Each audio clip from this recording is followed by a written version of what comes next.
Good day, viewers around the world. It's beautiful morning here in Milan, Italy. My name is Mark Godwin Iweajunwa, and we are here on our Wednesday program, SSM News Echoes Global Africa. And today, Wednesday, the 27th of March, we have our global news for you all. But I can't do this all by myself.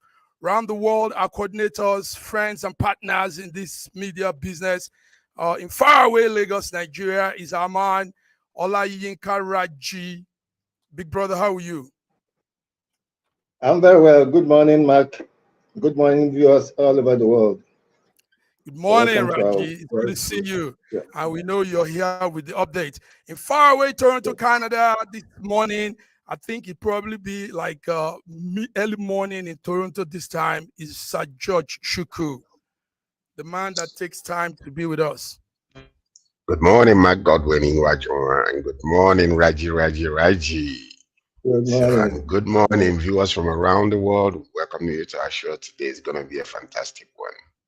Yes, thank you. And the viewers are increasing. The numbers are there.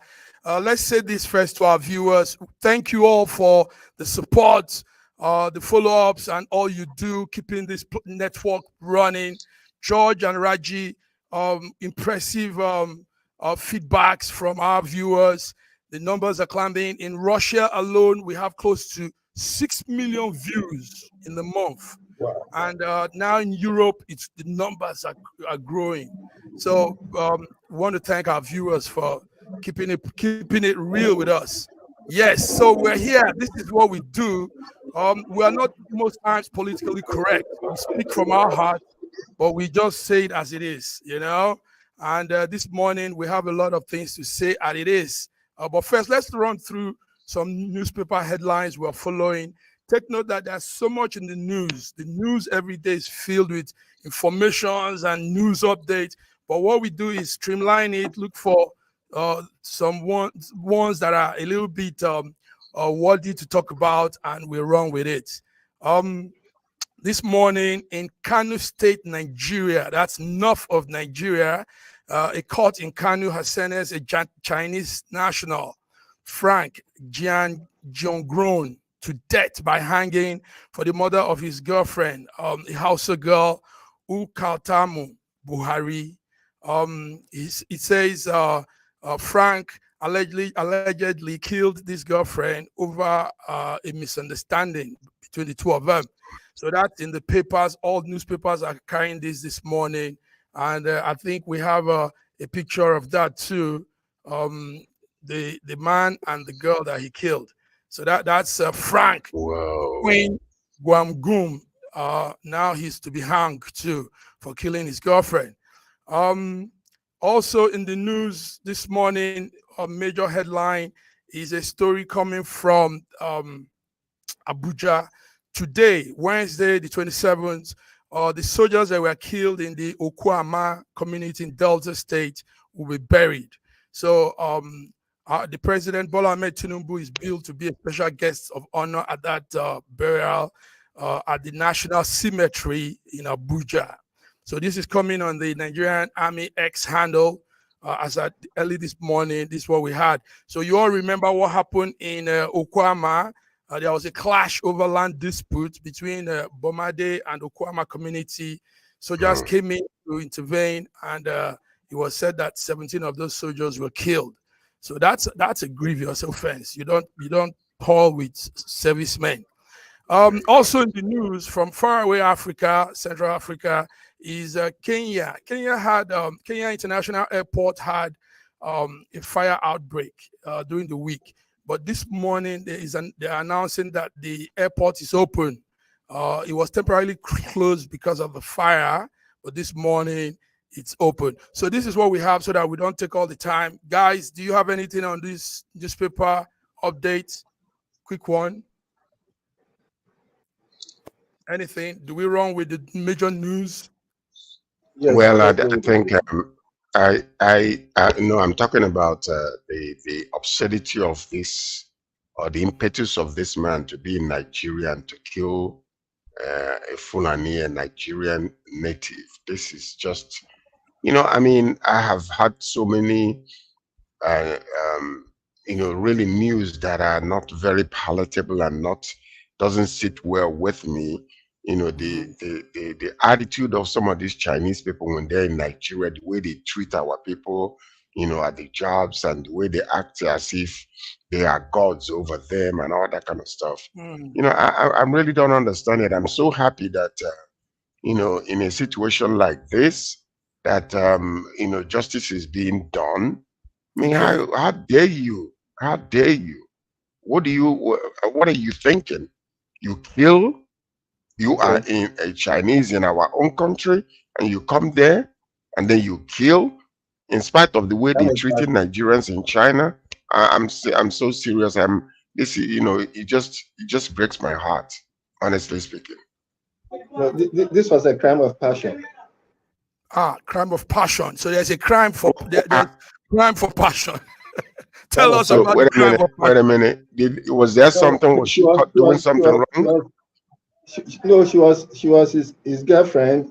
She's been spending a lot of money on her. Something happened. Maybe there was a misunderstanding, and then it happened. It's a crime of passion. Look at the ugly Chinese man, and look at the beautiful lady she was. Of course, his passion would be so twisted that anything that the girl does will become something for him to react. It's a crime of passion. It's not as if she was employed and she killed him. No, I know that, Raj. There is no excuse to take anybody's life, and there is no excuse to lay hands on any woman, and there is no excuse to even go further and talk about killing that individual. And gentlemen, absolutely unacceptable and intolerable. Take note that if it were in China, a foreigner did this, I mean, there won't even be need for news spread. They just blow you off, I mean, some of the offenses foreigners, mainly Nigerians, commit in China, you'll be surprised at the reaction and the penalty for those offenses. Little offense. That's right. Bam. So I think I'll align with George on this. And we're still going to talk about this when we come to the business news with Bianas, the company that came. There's a small issue when it comes to foreigners in Africa. Sometimes they have this superiority complex. They want to dominate and, want to oppress. They think Africans don't know much. Africans are not as strong as they are. So when they come, they impose themselves on us. They carry themselves with all weight, and So this is it. It's not that they. But Godwin, let me correct something. It's not that they impose. It's the way we look at them and the way we accept them in our way of hospitality, and then we make them feel that they are superior to us. That is the key there. That is the key. So the point, yes. Hospitality of African. So they take advantage of it. They take advantage of it. All right, gentlemen. Yes, they take advantage of it. Let's come to the news. But before then, let's take this small break here. Thank you. So be ready to come with the discussion as we come back to the news. See you. Thank you. Hello. Hello. Can I ask you a question? Sure, definitely. What's your name? My name is Nemo Benson. Where are you from? I'm from Nigeria. What's the most beautiful thing you can tell me about Nigeria? The most beautiful thing about Nigeria is being Nigerian. It's being Nigerian. That's perfect. Definitely. Thank you. Bye.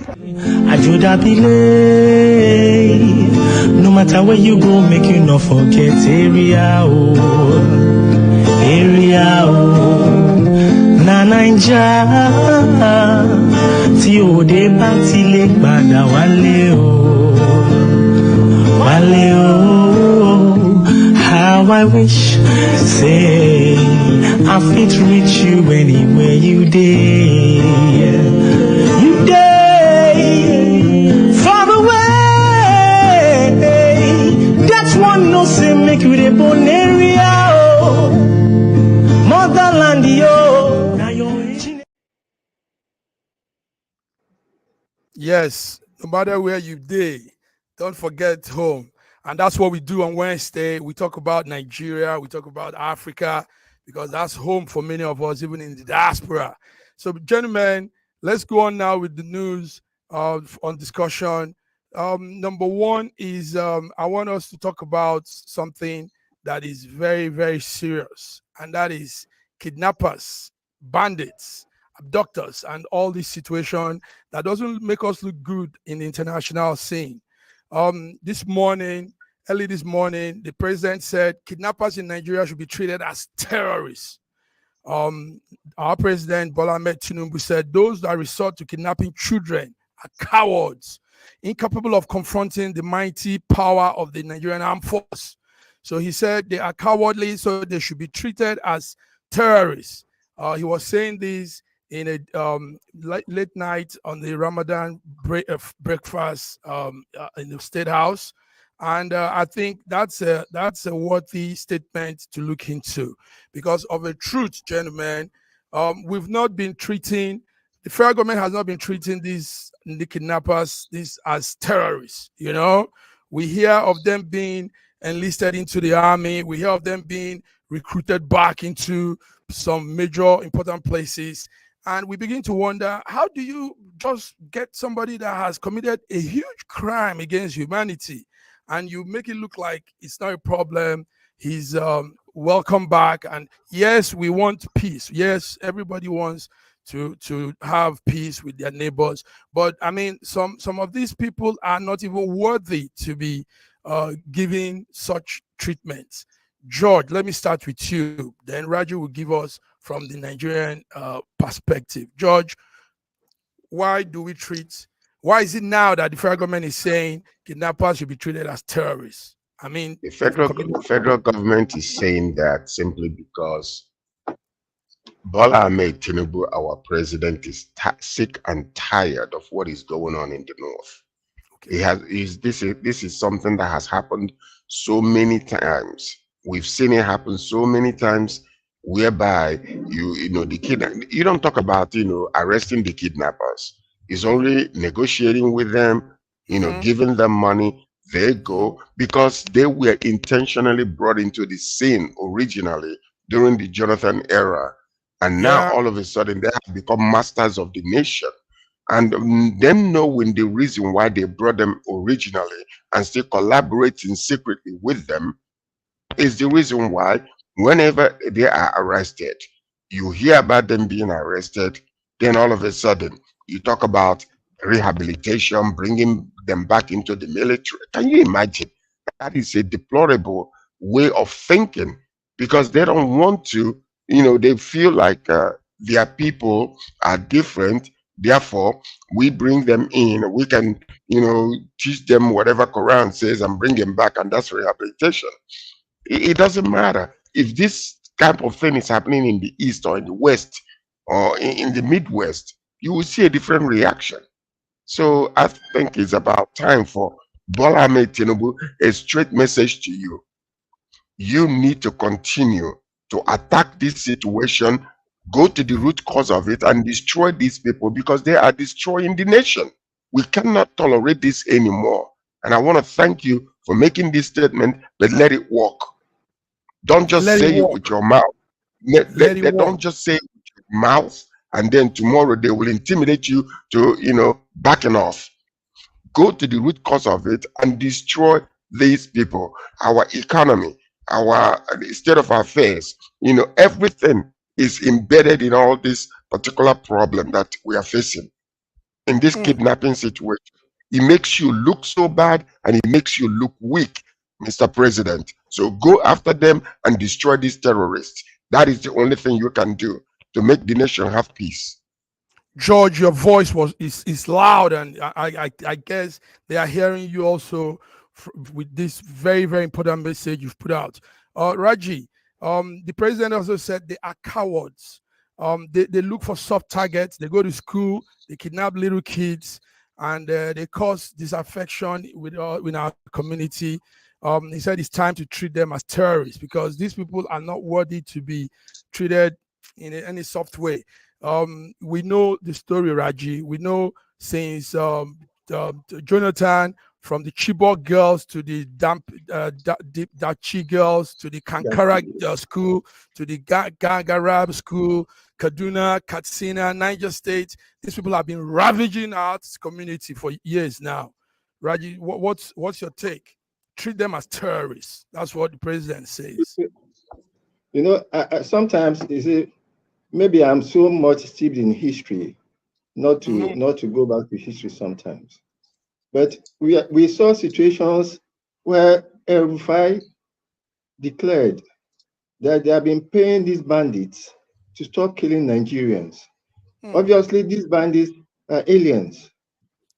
They have been stopping them, paying them to stop killing Nigerians. And when you look at the areas where these bandits, this kidnapping happens, they are mostly non-Muslim, non-Hausa, non-Fulani areas. Areas where the minorities reside across the whole of the Middle Belt, up to Nasarawa and Taraba and Benue.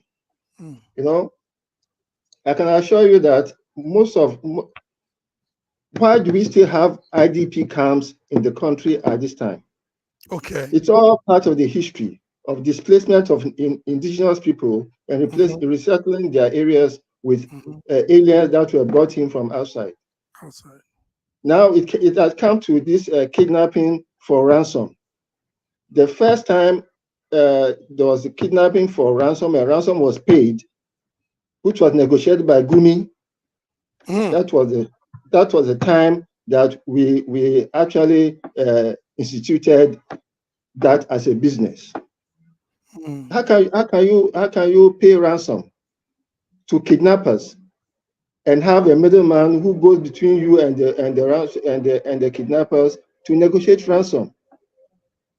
And the last time the federal government declared that there were some group of people who have been identified as funders of this kidnapping, of this ransom thing, Gumi came out to confront the government that what the government is saying is a lie.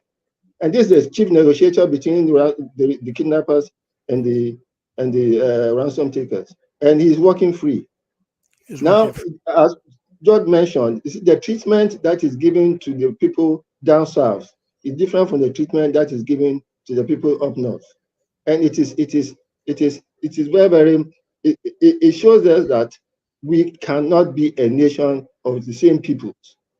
Look at what happened at Ukoma, and for the president within 24 hours to issue a statement and to give the whole situation into the hands of the military. It gave the defense headquarters permission to take over the investigation of an event that happened between the military and the civilians. You are now giving the control of that situation into the hands of the military. What has happened in Okoma and neighboring villages now? The whole place is unsettled. Almost all the place is in lockdown. Most of the people have been killed or have left their villages because of fear of reprisals. And even the clerk has had to come out to complain that both his ancestral home, the village of his father, the house of his father, and his own house have been bulldozed, or probably have had soldiers coming in and breaking down his doors and searching for things that are not there. It is all in the hands of soldiers, and soldiers are. The earlier we take soldiers out of our peacekeeping civilian engagement, the better for the country. As for the statement that the government is now going to treat kidnappers as terrorists, which kidnappers? In which areas? Let them focus on where there's more kidnapping than where there's more kidnapping for ransom than just a general statement by which different application will be made to the south and to the north. Thank you, Reggie. Before, yes. If 10 children are taken from my village, 10 children are taken from my village, 10 fowl are taken from my village, the whole village will come out. How much more? 100 and something 100 and something Children. children, and the whole local government and the whole state is quiet, and we are talking about ransom payment, and we are congratulating themselves that they have been rescued. What happened to the kidnappers? Thank you, Raji. Exactly. George, yeah, you want And to then say we are something? and we're still fighting over whether they were paid or whether they were not paid. Well, You know, one will say it doesn't really matter whether we are paid, they are paid. All we care about is that because they have the case has been recovered, they have been recovered. Listen to this. The point, we are playing games in that country. The day we get serious about things that are serious, our country will begin to turn around. And the bottom line to it is this. The bottom line to it is this. The military have no business whatsoever in dealing with civilian affairs. Let us grow state police in that country, train them, arm them, because they understand more than the military will understand. Military is coming from the north. Most of them are northerners. And even the ones that are from the east or west or south or other places, they don't understand these places. When you have a local police officer, a state-owned police officer, they know how to deal with the people. They don't go there just to kill. The military men are trained to kill. That's why they don't understand any other language. They just go there and start wiping people and hiding the bodies. Let us grow state police, train them well, equip them very well, educate them very well in order for them to deal with civil affairs. That is how it's done in other nations. We need to stop playing these games.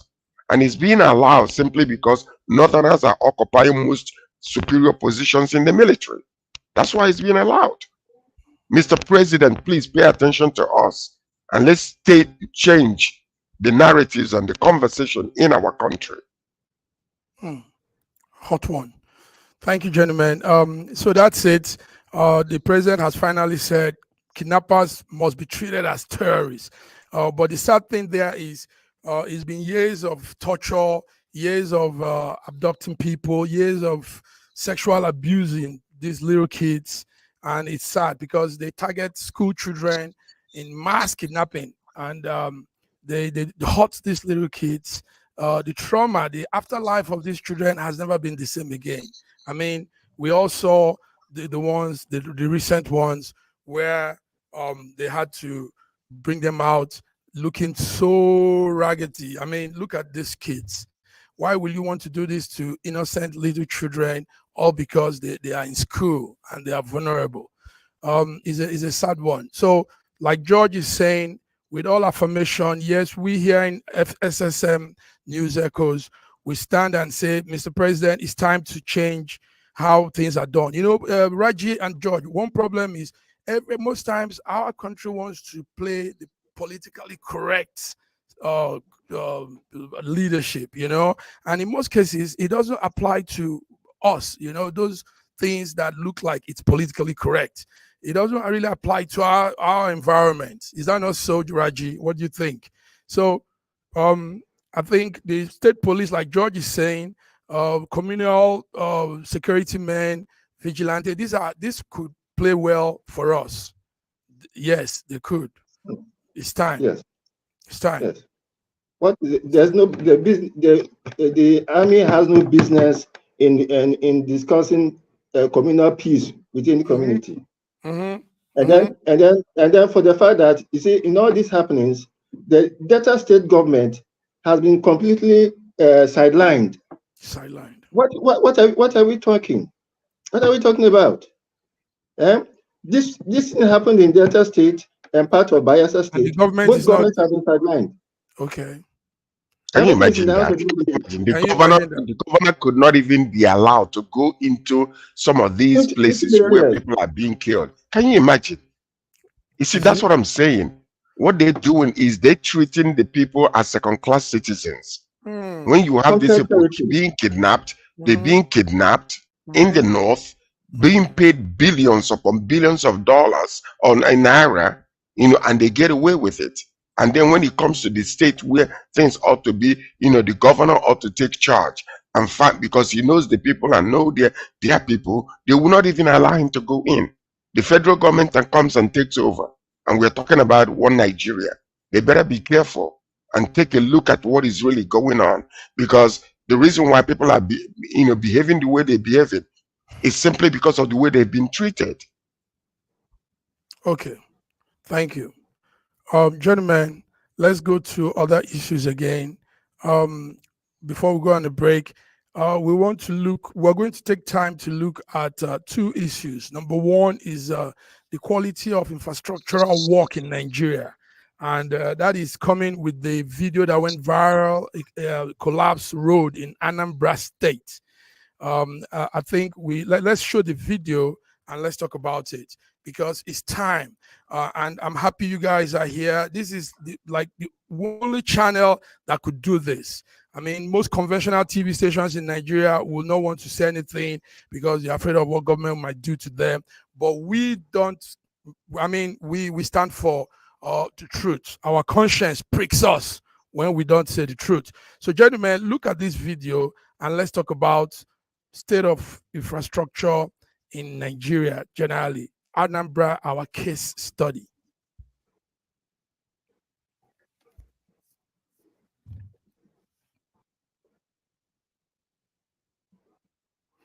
Now that's a road, a newly constructed road in a place, in a popular market called Ochanja. Ochanja Market is in Anambra, southeast Nigeria. This is a road that has been constructed, and rain fell, and the road splitted. I mean, you had rubbles and every erosion, all kinds of things happening to the road. Now, it's not just this road, gentlemen, viewers. It is that a lot of infrastructural projects in Nigeria are poorly done. They are done shabbily. Money put into the projects are used for other things, and they go for substandard materials to do these things. And this is taxpayers' money. This is our money. This is our shared wealth. Gentlemen, let's talk about this. Raji, when you see a video like this, a road just being constructed, though the commissioner is trying to tell us, and the state governor is saying the road is still under construction, but that is because of what has happened. You know, they're trying to cover up for their crime. We know that even if they finish the construction, this is how that road will end. Weeks after building, boom, the whole thing collapsed. So, Raji, how do you see, when you see a thing like this, how do you see this? What's your views on this? As an engineer, I know that there are codes for everything, for every construction codes, and then there's also the life cycle of every project. You know, a road like this is supposed to last you nothing less than 25 years if it is well done. But you find out that most of the time, because maybe they gave it for political reasons, they did not give it to the right person to do, they cut corners, and maybe the kickback they are expecting from it is even more than half of the project cost. The project person now does whatever it can do, as long as it can succeed for maybe a few months after he might have collected his money. It is dangerous. It is not good for us. That's why every time I live in Opebi, and there was a time every 6 months the Opebi road is retired. Every 6 months. And then anytime there's even 2 drops of water on that road, the whole road gets washed up. Now I wonder, okay, why can't they do this once and for all?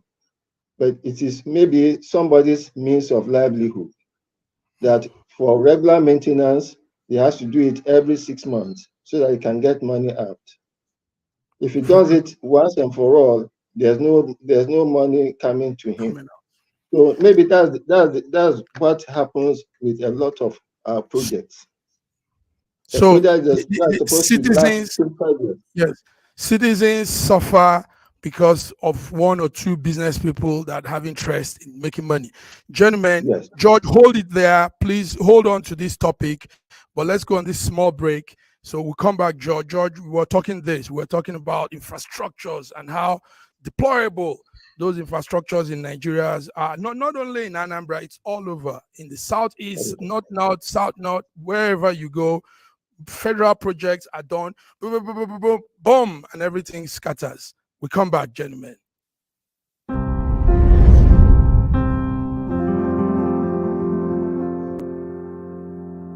Arise, oh, compatriots, Nigeria's call, obey, to serve our fatherland with love and strength and faith.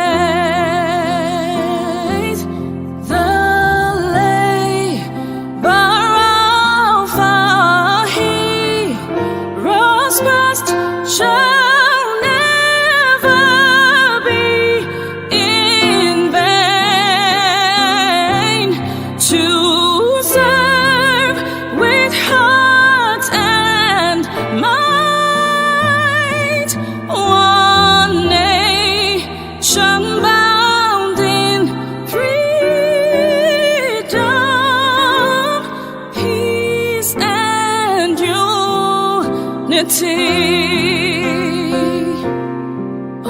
This country has some of the most extraordinary culinary diversity in the world. I'm talking about Nigeria. This first dish is amala abula, made popular by the Yoruba people in southwest Nigeria. It starts with amala made from dried yam and then is covered in a variety of soups. Next we have ofe nsala, a white soup that is synonymous with the Igbo people of southeastern Nigeria. It goes best with fufu, or akbo as the Igbos call it. Next we have suya, the most well-known food of the Hausa and Fulani people of northern Nigeria. Meat is covered in a peanut-based powder called yaji and cooked over an open fire. This is banga and starch, a classic of the Urhobo people of Delta State. Lastly, we have onunu, a plantain-based swallow of the Izon people in south-south Nigeria. We are eating it with fisherman soup, popular throughout this whole region. And of course, we don't forget the jollof rice. This is popular everywhere in Nigeria. I think what makes Nigeria so great is the diversity of all the different people coming together. These beautiful ethnic groups living side by side, sharing culture and cuisine is what makes Nigeria such an amazing country to visit. Nigerians should be so proud of that cultural heritage, as there is so much more that unites than divides them.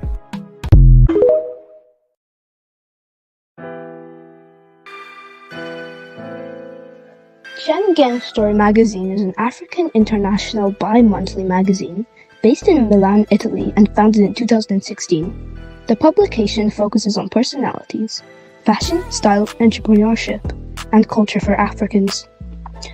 Though articles on food, movies, fitness, music, travel, sports, technology, and books are also featured. Our lives full of best stories. A lot can happen in a month. Expand your mind, change your world. Get Syringes Story magazine's full editions. Celebrating Africans make an impact. Read better, the inside story. Your fashion magazine for a better lifestyle. Inspiring stories for you. Your monthly dose of entertainment. A better mind, keeping you updated. Hashtag Syringes Story magazine. Get Syringes Story magazine.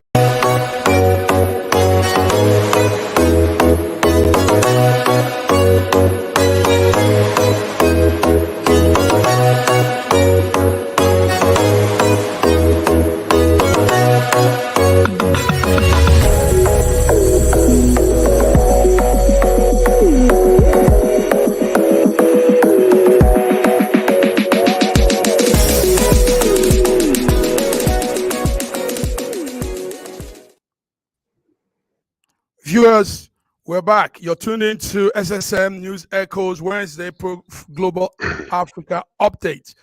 George, let's come back to our topic. Let's come back to what we were talking about before. Yes, we saw that the road in Ochanja, Anambra. You grew up in Anambra State, George. I grew up at Onitsha. Yes. Onitsha. Okay, good. I mean, look at that. That should be a place where the taxpayers' money should work more, because that's a popular market that brings in so much revenue for the state government. But look at the road they've built for the people of the markets, you know, and there should be that traffic of movement back and forth people going, buying, making money, business moving, increasing the income for the state government too. But the state government can't even give a good road. And the excuse the commissioner said yesterday was, it's still under construction. George. You see, that's what I'm talking about when there is no accountability.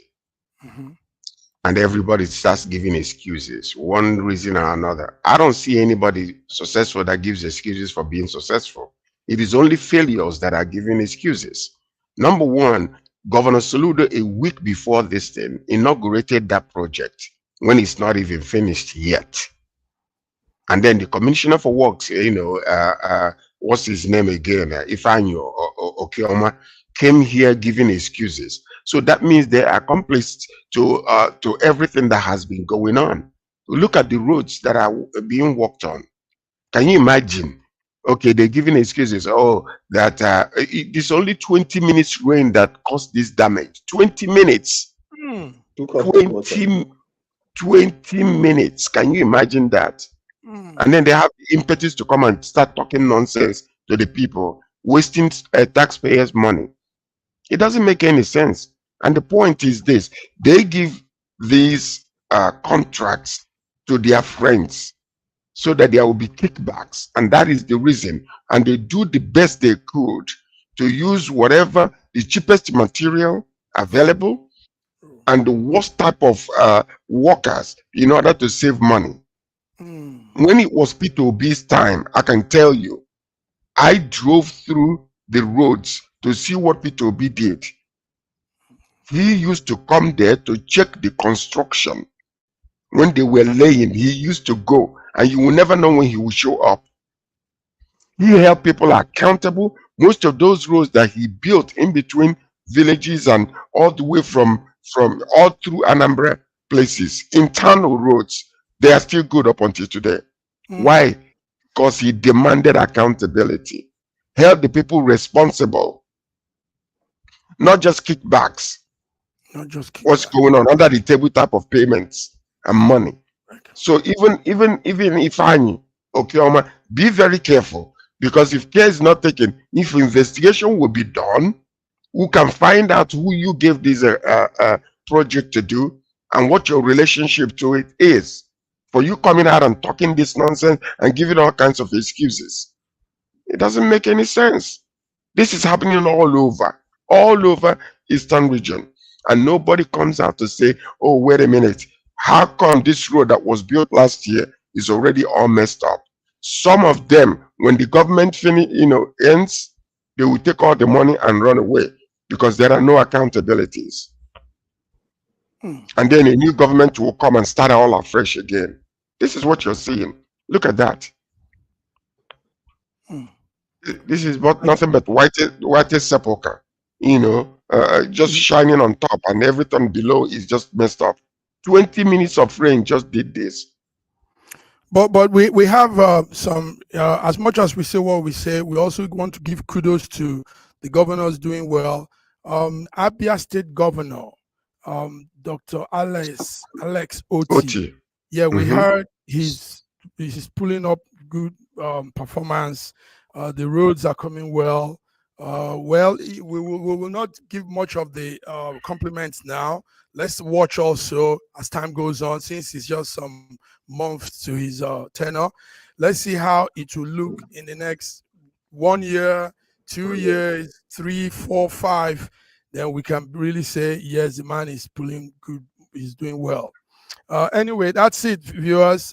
We need to begin to get our governors, local government chairmen, commissioners, everybody. We need to begin to get them to do the right thing. It takes nothing to do the right thing. It's not rocket science to do the right thing. So people think to do the right thing in governance, you need to. Okay, George, go ahead. Do you know that you cannot put a shovel down or put a sand in front of your house that you're doing construction without the natives coming to demand money from you? Do you know that? And most of the time when they come, they will make sure that whatever you pay is commensurate with what you're doing. If you're doing more, I was trying to renovate my father's house. at Onisha. Okay. Immediately the son was landed there, they came. They demanded for payments. And they called me. Why? I said, Why? who are this is exactly what is happening in our country. The local people will not allow you to put anything down until you pay them. And then when they come back again, after we finished the construction, and then we wanted to put the windows, they came back again for additional money. These are the little foxes that are destroying our nation that needs to be gone. We need to go down to the root causes of it and stop it. And stop it. Okay, we need to go down to the root causes of it and stop it. And one of such things that we need to stop, gentlemen, as much as we need to do this update, we need to do it.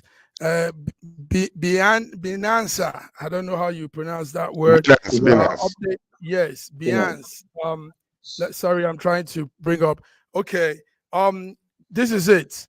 Binance, Nigeria just confirmed that the executive director of Binance, have fled the country with a smuggled passport.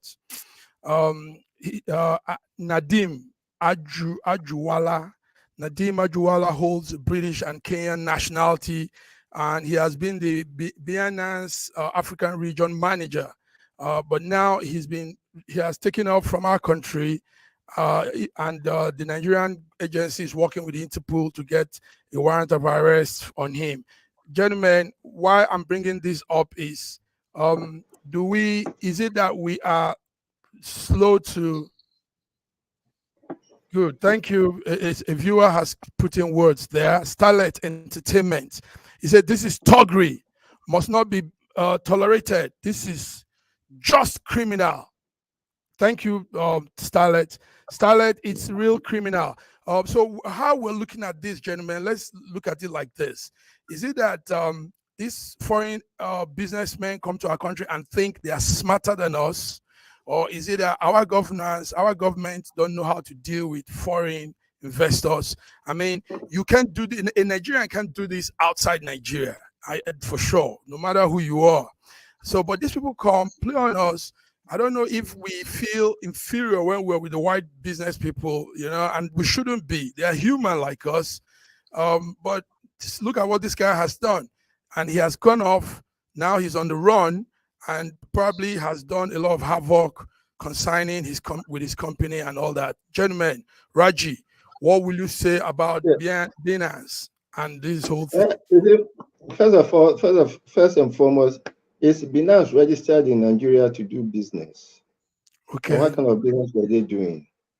Also, those areas are quite cloudy to me.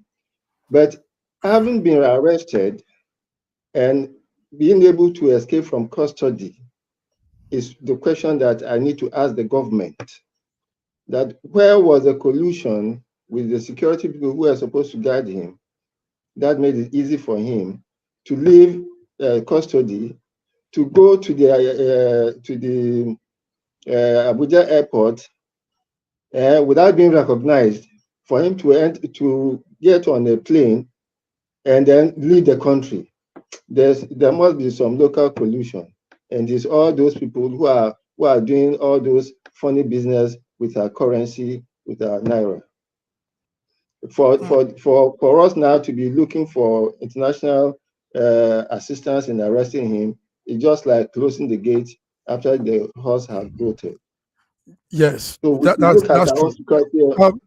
But also, if he's holding a British passport, Raji, I mean, it's not. Yes. It shouldn't be a hard thing for the federal government to say, British embassy, British consulate in Nigeria. I mean, you should know about your citizen when they are anywhere.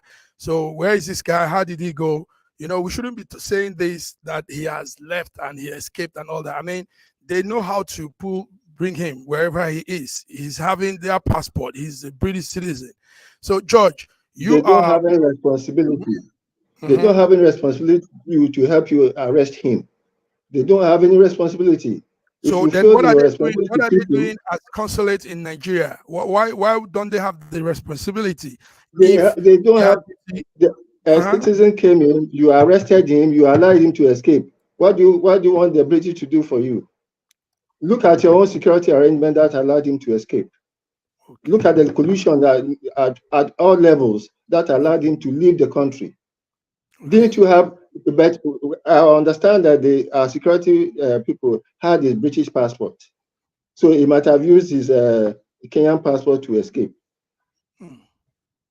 So how was he helped to escape custody? Well, the point is, we're pointing fingers in the wrong places. The point is this: even the man himself, we should not be pointing fingers at him. We need to go local. We need to go internal investigation from the people that we assigned to keep this person, from the people that were, and why was he kept in the place where, in a guest house where he was? Number one, why was it so? Why should there be a preferential treatment for him instead of others? Is it the SSS that had him? If they did, how was he able to access the telephone? Number one. Number two, to make arrangements, to get the other passport that he used to escape. How was it that he was given the opportunity? I know Muslim friends, they pray at their homes. He was given a preference to go to the mosque to pray, and from there escaped. Come on, man. Are we fools? Are we blind? Are we deaf? Are we dumb? We know what happened. It is all internal. The people has been compromised. The security system were compromised, and we need to look into it. This is exactly what I'm talking about when it comes to the state of affairs in our country. We play games a lot. What is it? I mean, is it that we are not intelligent? Are we dumb and deaf? Are we stupid? No, this man paid money to the security people need to investigate internally and find out and hold responsible the people that were supposed to have kept him, because there could not be any, there is no way this man will escape without internal help. There's no way he could have escaped without internal help. That's why Starlet Entertainment says this is thuggery and must not be tolerated. This is just criminal. He's a criminal. That's what Starlet is saying. And not only that, and not only that, he is not a criminal. He is not a criminal. He is not a criminal. The man has no. He has every right to want to escape from our custody. It is our responsibility at the highest security level. There must be a collusion at the highest security level. It's all about the billions of dollars that have gone through Binance. Okay. The point is this: he is a criminal for absconding from detention. He's a criminal. He's a world criminal. For him to do that in a country, a sovereign country, he is a criminal. You don't do that. So don't say that he's not a criminal. If the nation arrests you, if the nation arrests you for whatever reason that might be, after 2 weeks of the first detention, they extended it because they wanted to investigate, and you gotta bribe people to take you out of the country. You are a criminal. So let's not, you see, that's the mentality that we have in Nigeria that is rubbing us so wrong. Thank you. Go to China and try such a thing. Go to China or Russia and try such a thing and see what will happen to you. The Russian and Chinese security people will not allow this to happen. Well, so we should look at ourselves. We are looking at ourselves, but for such thing to happen, are you telling me that the man is not a criminal? He is a criminal for trying to break the nation. First and foremost, excuse me, no, you're giving excuses, Raji. Stop this nonsense. I'm sorry. You should not do that. No. We will look internally. Reggie is talking from his own. Hold on. Excuse me. Can I talk, please? Can I talk, please? Okay. Yeah. Can I talk? Thank you. Yeah, Thank you. Listen to me. You are in a sovereign country. Whether or not you have colluded with the locals to escape, first of all, colluding with them, bribery is a crime to begin with. If you bribe the locals to get yourself out, that makes you a criminal to begin with. Number two, you should not escape the custody. You should allow the judicial system to take its course until the end. If you are innocent, why are you running? Okay. So these are the things you have to look at. Let's stop all this, pontificating and giving excuses. We have to. Every single person that is involved must be Do you know how many responsible. years? Okay. Gentlemen, I see your passion in this story because yes, it hurts. Viewers, it hurts us. It hurts us that people will come to our country and ride us and treat us like this, and they won't do this. We can do this. We can do this outside. Nigeria, any little thing, they will say, "Hey, Nigeria have come." Nigeria now. They will not allow you to do it. Yeah, they will allow you to escape. That has come to defraud us. That does not excuse him. That has come to. It does not excuse him. Anyhow, Starlet, thank you. He said, if just committed a crime, he just committed a crime offense. Why are we not using the language we should use? Strong one, Starlet. Even if he was not guilty of the initial crime, this act is nothing but criminal, and his accomplice must be exposed. Starlet, straight up, thank you for saying it as it is. His accomplice, whoever has given him the passage to escape, all of them should be caught up, because this is. I mean, George said it. A sovereign country. We don't do this, people. Okay, gentlemen, let's go on to some other news before we round up. Also on the financial news update, we hear the story yesterday morning. CBN has raised interest rates to a record high of 24.75%. It says it is in the bid to curb the soaring inflation that is happening in the country. So we've raised our interest rate. That was on Tuesday MPC meeting. Interbank. Yes. Interbank. Yes. So tell us. Tell us about that. The actual interest is over 35 now. It's over 35. And how can you do business at 35% interest? What kind of business can anybody do? The 24.7 is interbank. Interbank. And the bank will raise it up to about 30, 35. You can't do business with it. In this economy, 35% interest on anything you want to do. What will you do? Oh dear. So we thought they were saying it's trying to curb the soaring inflation, and these are some strategies they're bringing in. Now it still doesn't affect the citizen. So what can we do? So CBN, reconsider whatever you're doing there and understand that it is not just the interbank that matters. It is also what's happening in the with small business people, SMEs and all that. And that's where the business, that's what also carries the country's economy, those small business people. So thank you. Thank you, Raji, for telling us how it is. George, let's go on. Last one, some news again. The minister for the National Agency for Food and Drug Administration, NAFDAC, they call them, Professor Mojisola Adeyeye, has said that Nigeria will now stop the ban of imported syringes and now generate its own syringe so that employment can be open to Nigerians. So no more importing syringes, no more sales of foreign syringes. I mean, the syringe for injection, you call injection. Yes. So me hearing that we still import syringes, I was taken aback. You know, I said, are we still doing all these are little things that we need to be producing ourselves. We import toothpick. We import toothpick. So why are you surprised about syringes? Okay. So anyway, syringes are now no more going to be imported. We'll be producing them locally. So says Madam Dr. Professor Mojisola Adeyeye, and that's her in the screen there, explaining the new plan for NAFDAC. So, gentlemen, on a sad note, before we go off, let's talk about the governor. The question is this. The question is this. They should investigate to find out whether the local producers, what they are producing, that it is efficient and it is good enough.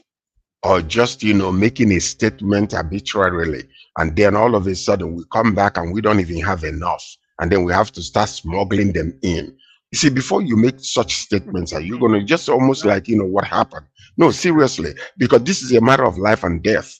These are things that are used for people's, by doctors and nurses to save lives. And some people that have like, diabetes, they can use syringes, on themselves. So we better make sure that the local producers, what they are producing is good enough, and they can produce what we can use before we start making all these statements. This is exactly what happened with the, with the subsidy and all other projects. You come, you make announcement, you have not done your background work, you have not checked the companies that are producing local syringes, whether they can be able to accommodate, the demand locally.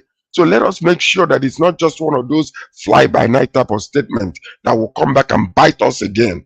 Because these are the things we do. We put the cart before the horse, and it doesn't work that way. So, making such a statement is a fantastic one. But let's do our homework and make sure that, locally we are able to sustain, first of all, the local production, and number two, that is not going to be like Ochanja Market Road. Nice. The problem with the factory to Aba, because there's 24 power in Aba now. Okay. So the problem with producing from Aba.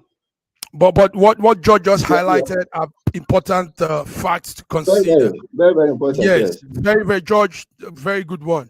You see, this is what we do here, viewers. You see, intelligent outlook, intelligent viewpoints, and we just say it as it is. Thank you, George, for that. Gentlemen, before we go out, a few minutes, there is a sad news coming from Ondo State, southwest Nigeria, where a governor aspirant, one Paul Akintoleri, died yesterday. Paul Akintoleri, he's contesting under the APC party flagship. He just suddenly passed away yesterday, and it's a sad one. Paul Akintoleri. So it's sad.